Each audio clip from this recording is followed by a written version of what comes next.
It's been a long time since I've been able to call something mine, and now that I have something even, as silly as saying that I have a computer and a camera and a phone, granted,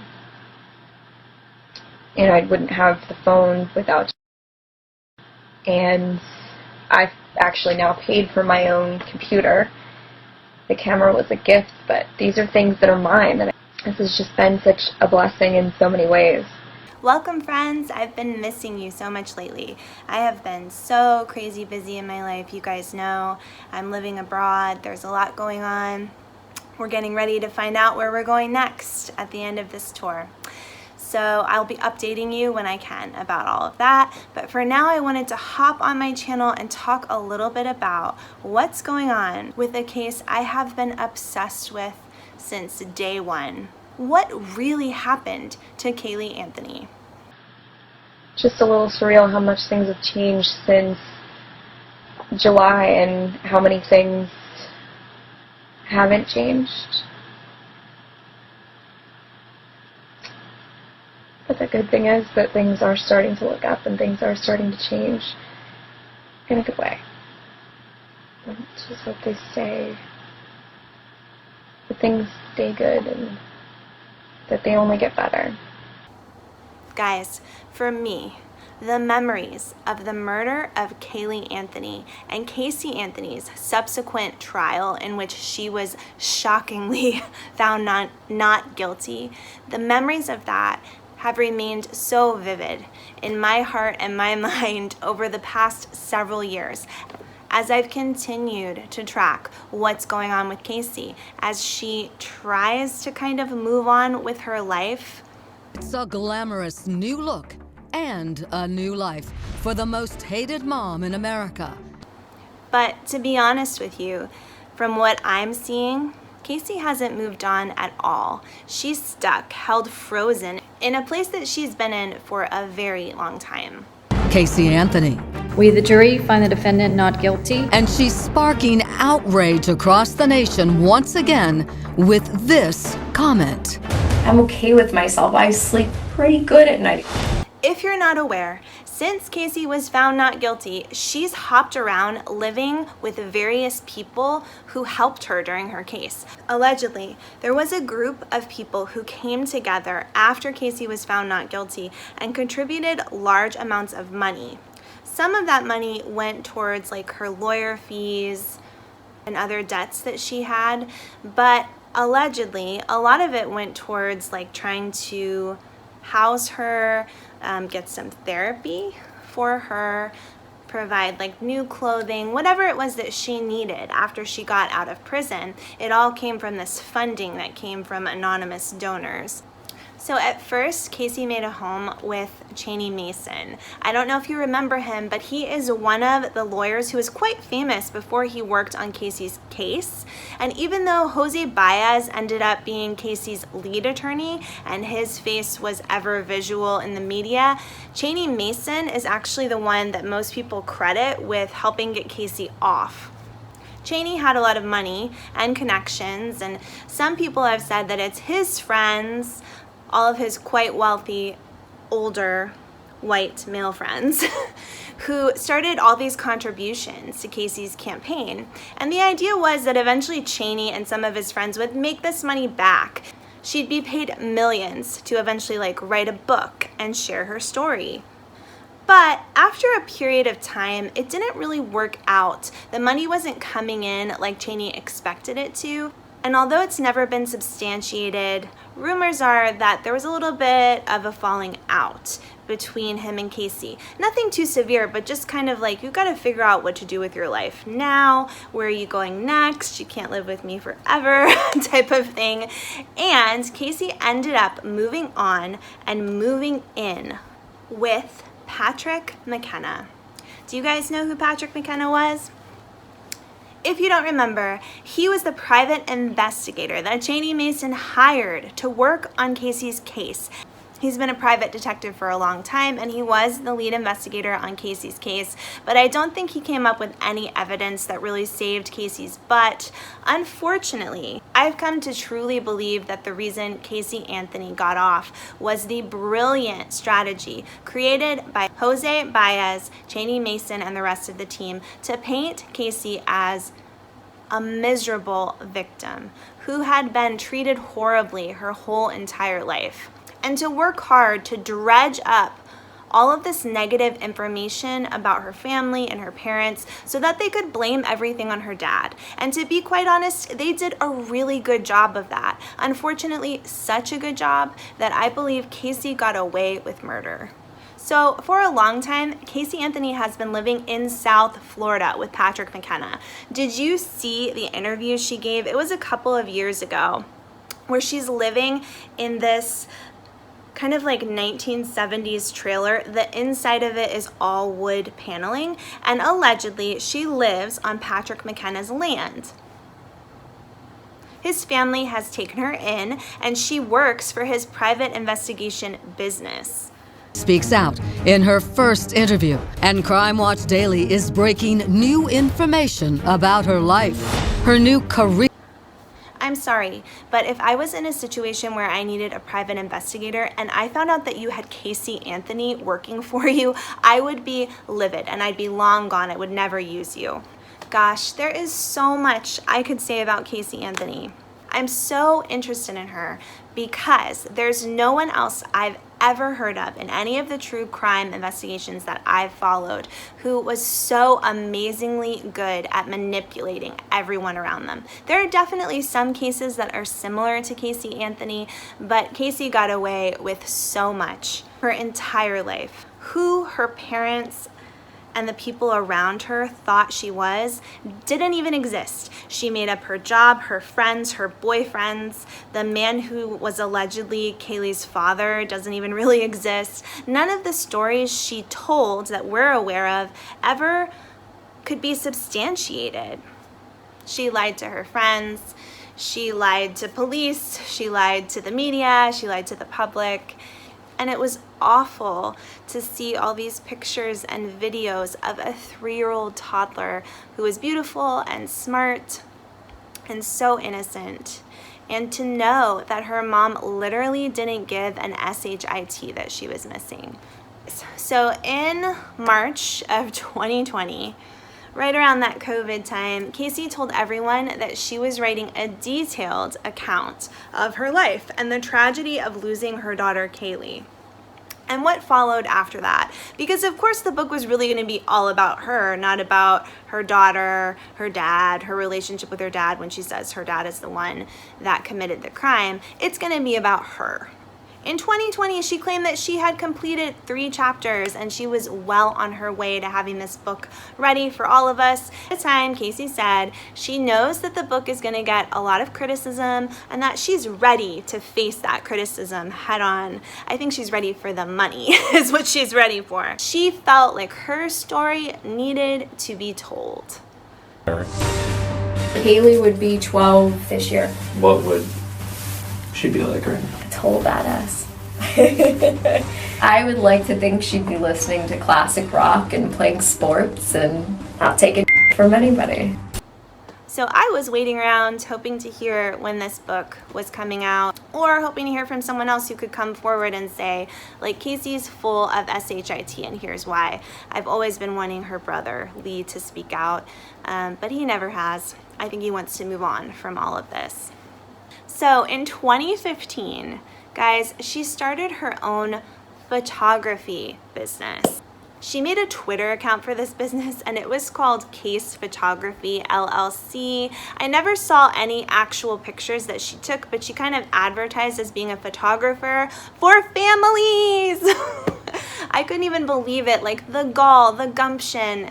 I'm sorry, I cannot believe that she's gotten away with so much crap her entire life. However, Once it became public that she was doing this little photography business, there was a lot of like backlash against her, and she ended up deleting the account. Who knows if she still takes pictures for families maybe on the side, but has disguised her identity a little bit more. I'm grateful that I'm not the only one who thinks it's absolutely ridiculous that Casey would get away with having a job like that.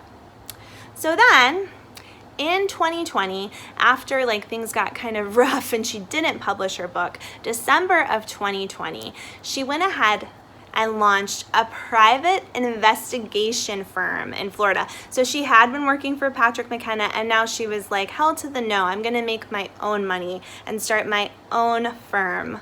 The paperwork for the new company titled the company Case Research and Consulting Services, LLC. So at first, some people are like, oh, they're really giving her the benefit of the doubt that she does not deserve, because some people started saying, oh, she opened up this firm because she wants to do more investigation on what happened to her daughter, Kaylee. She knows. I believe she knows what happened to her daughter, Kaylee. Not everyone agrees with me. I absolutely believe, and I don't think that she really cares. Even if she didn't know, you can't convince me that she cares. She doesn't care about anybody but herself. So even though some people were saying like she's going to go back and investigate what happened to Kaylee, sources that were close to her came out and said, no, she's not interested in that. She wants to have a real working investigation, private investigation firm. And the whole chapter with Kaylee is a chapter that's closed in her. Instead, Casey just wants to help people who are facing serious legal charges unfairly, just like she was. Quote unquote, she really knows what it's like to be accused of something you didn't do. And so she wants to help other wrongfully accused, especially women, and help them get out of prison. Okay, well, that book never came to fruition. Who knows, maybe it's coming out soon. I have to tell you the truth, I would read it, because I cannot stop my own obsession with trying to figure out what the hell is going on in Casey Anthony's head. That's what I'm all about, the psychology of what is going on with Casey. So somewhere along the line, I don't know if it was back in 2020 or what, you know, Casey's supposedly working on this book, it doesn't come out. But she also announces that she's working on some kind of film about her life after what happened to her. She said, yes, after what happened, I drank and carried on like nothing had happened. And the movie is actually going to be called As I Was Told, because I'd done what I was told to do. This is all from Casey. I had to put on a fake persona throughout those 31 days that my daughter was missing. What is she saying now? You know how she's constantly changing her story. The beginning of 2021, Casey started saying that the TV show or movie or whatever didn't really work out.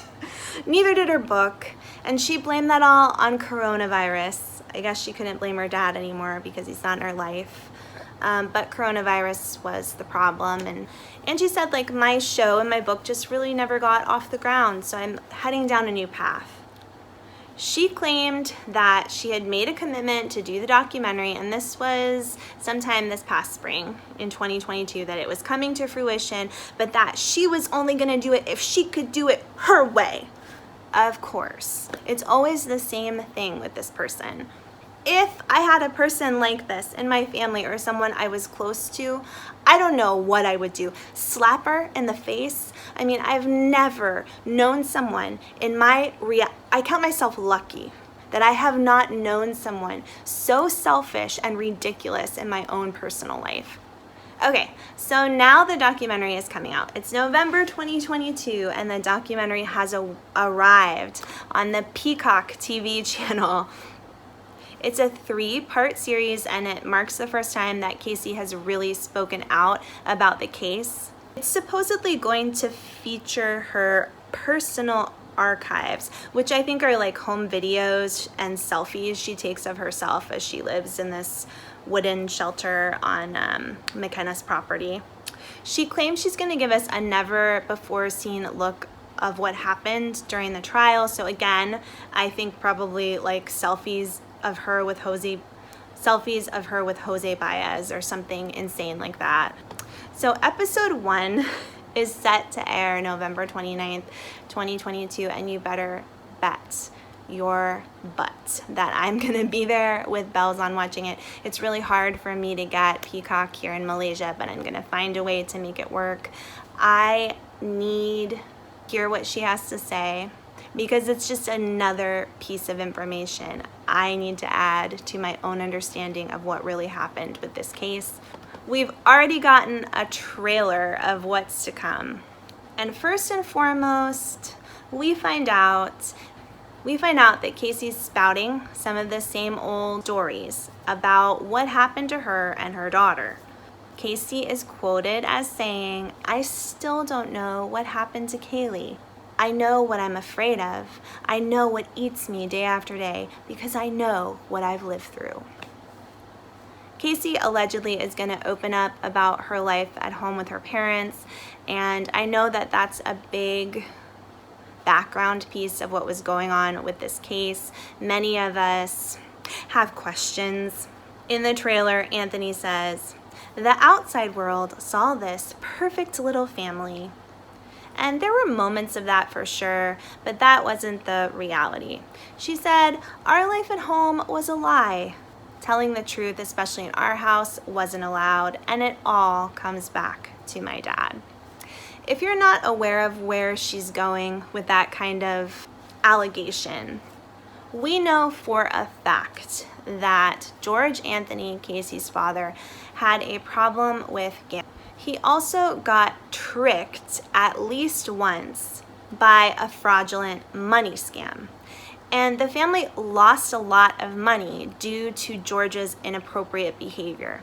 He hid this from his wife and his children for quite a while before he finally had to come clean because they were out of money. This is something that was talked about constantly when Casey's trial was going on. Because, of course, with how insane Casey was acting, most of us were wondering, what is going on with this family? Someone had to create this monster. During the trial, Casey made allegations that she was SA'd by her father and her brother. Her brother Lee was barely around during the trial. He definitely tried to protect his privacy and the privacy of his girlfriend, who he went on to marry and have a family with. He did testify in court, and it did seem as though he did what he could to try to protect his younger sister, despite what she was saying about him. So in the trailer for this documentary, Casey continues to repeat her claims that she was SA'd by her father and brother. George and Lee, they deny these claims wholeheartedly, and there's definitely never been anyone else who's come forward to say that they can substantiate any of it. It's certainly possible that Casey was SA'd by her dad. I cannot deny that that's a possibility. No one knows what goes on behind closed doors.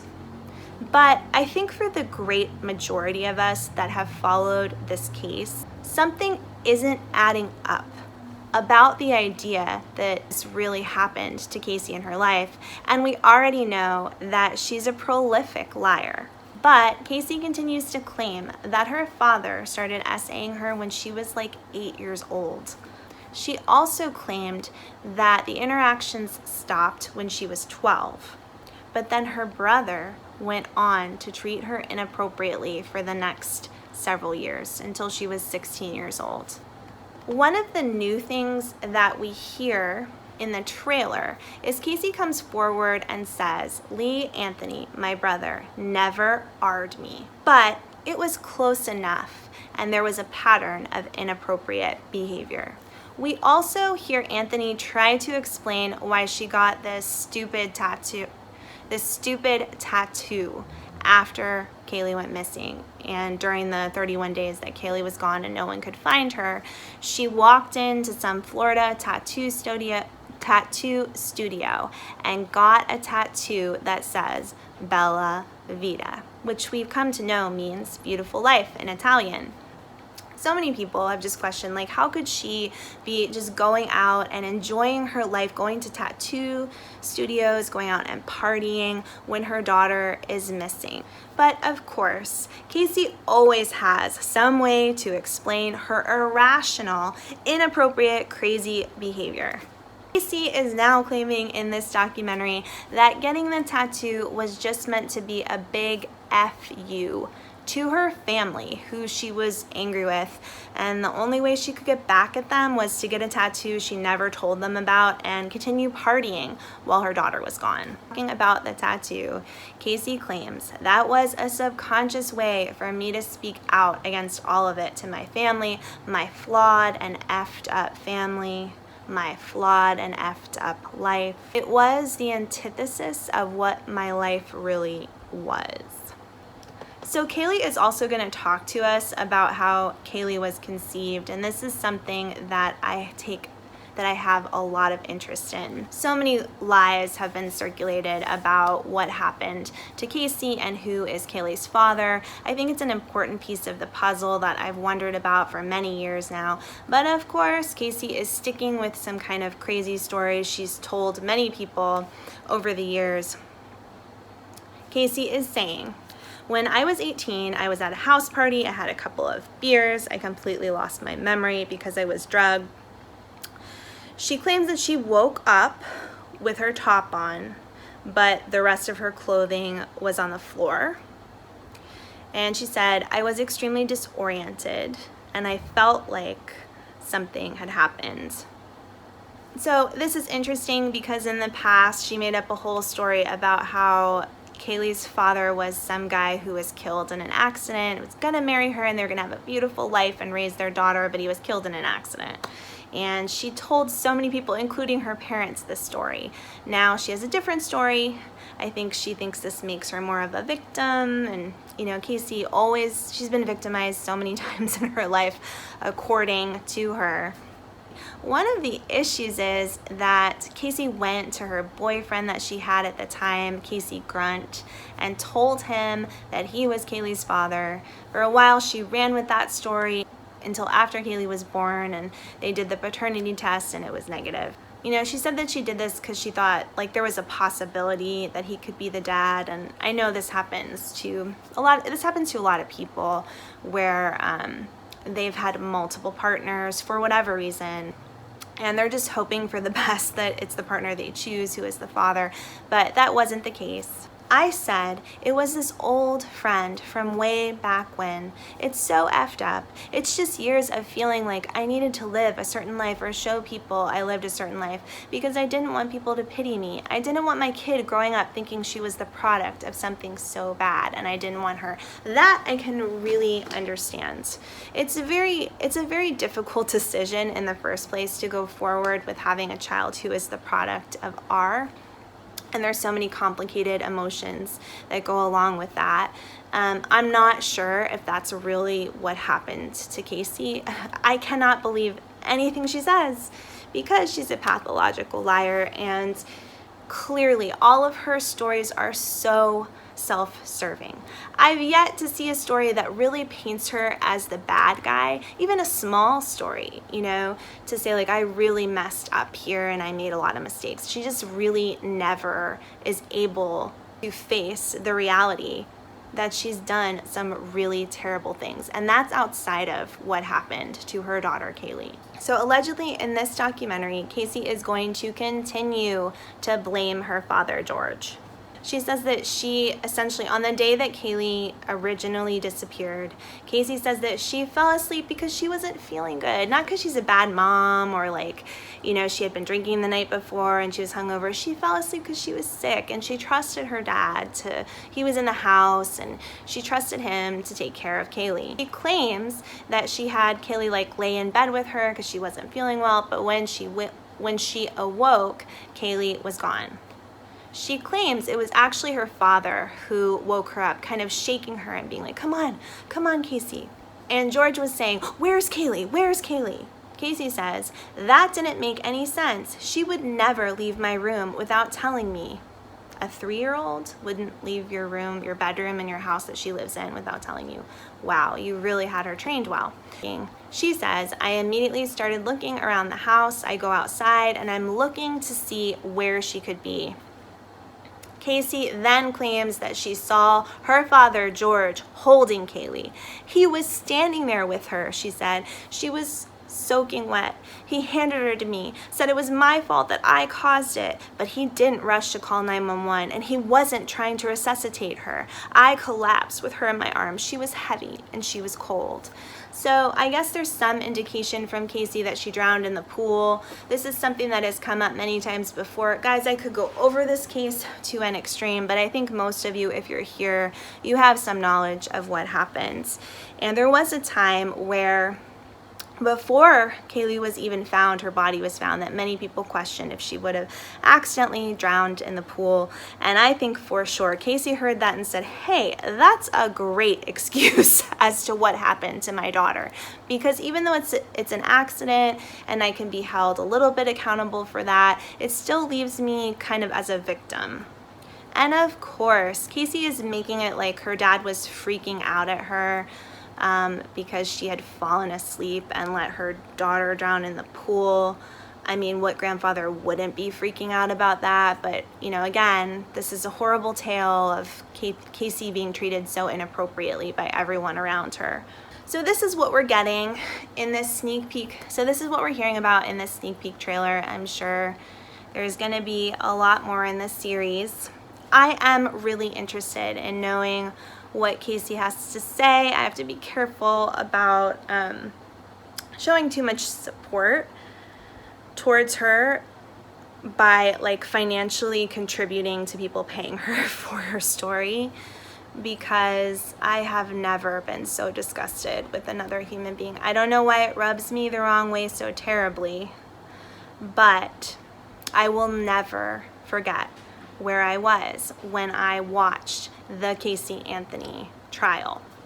At the time, I was living in the Washington, D.C. area. I was working as a nurse. I wasn't married, and a friend of mine, a very close friend, asked me to come out and take care of her farm, her like 10-acre farm, for a couple of weeks while she went on vacation with her kids. So no one was going to be there, and someone needed to take care of all the animals.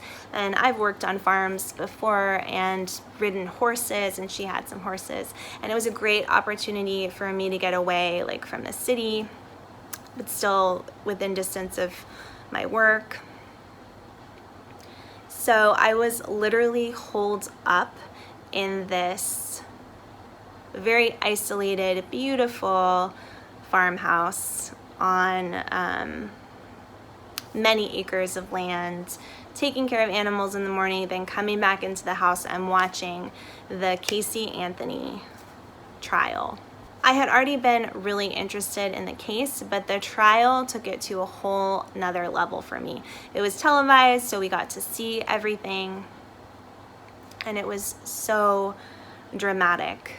There were a lot of things that were exposed in the trial that we'd never heard about before, like the allegation that Casey was SA'd by her family members. This was definitely something I wasn't expecting. And I had to really rethink about all of my assumptions and conclusions about what had happened here and what was going on with Casey. It took me a little while to get back on track and identify my real thoughts and opinions about who Casey is. During the trial, all I saw from Casey was a lot of attempts at manipulation of the jury. I didn't think that Jose Baez did that great of a job. I know that it was shocking to hear the allegation that George, Casey's father, did all of this, but it was like there was no proof of that. So I found it really difficult to see why someone would find her innocent of all the charges. So when the verdict came out and Casey was found innocent of everything, it's like I was in mourning for a period of time. I just couldn't believe it, that someone could get away with so much in their life. You know, there have been others who whose verdicts and trials have shocked me, and they've done horrible things. But I think just the way the Casey Anthony trial unfolded, how public it was, how much the media put it all over TV so you could see every aspect of what was going on, it made it really hard to not get invested in it. And I still am deeply invested in knowing what's going to happen to Casey Anthony. Please comment below. Tell me what you think about this case, about what you think about the fact that Casey was found not guilty. I'd love to hear from you if you believe that that's the right verdict. I'm going to be making a bunch of videos about Casey and this documentary, but not just the documentary. I want to kind of combine information about everything that's been going on since the trial. Join me down this rabbit hole if you're interested, because I need your opinions and your feedback to help expand my knowledge and my thought process about this case. I hope to see you for my next Casey Anthony video.